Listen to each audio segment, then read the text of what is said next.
how to hold the team accountable for upholding and implementing tighten up training in the field.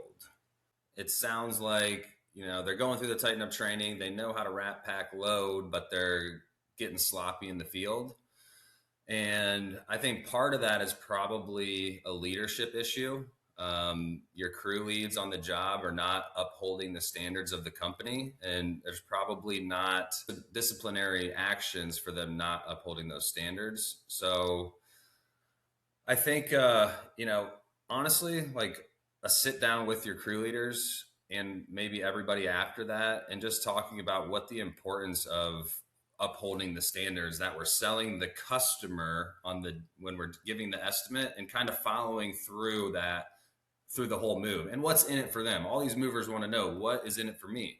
Well, first of all, if you do a good job and you uphold the standards, then you're more apt to get tips. But if the sales guy is telling you, hey, they're going to wrap everything from top to bottom, these are super professional movers, they're all in uniform, they're all employees of ours, they're guys you can feel comfortable with in your home, and then you get there and it's nothing like that, the movers are only shooting themselves in the foot. They aren't going to be walking away with tips. The people are going to think they got gypped. They think they got a bait and switch and they got lied to. And then they're never going to get a referral back from that client, which means that's going to make less work for those movers, less hours, less money in their pocket if they're not upholding the standards.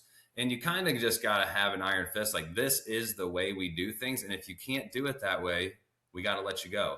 And sometimes you got to have a sacrificial goat of the group where you go out and you go look at the job and you see, hey, you're not doing the job correctly. You bring it, you don't say anything on site, but you bring them back to the office, and in front of that whole crew, you let somebody go. And it's probably going to be the leader because they're not being a leader. Or, I know it's very important. It's hard to find good guys, yada, yada, yada. What we do sometimes, instead of taking the extreme action of firing them, we will give them like a pay decrease for the next 2 or 3 months, put them on probation. And if they screw up again, they're out of here. And we will sit them down, have a one-to-one. We'll put it all in a document, use ChatGPT if you have to, and let them know, here's your probationary period. You sign it, agree to it, and then let them go. Things change like that. If once you hit them in the pocket like that, it doesn't happen again anymore. And if it does, then you got to find new guys. So I would say, show what's in it for them.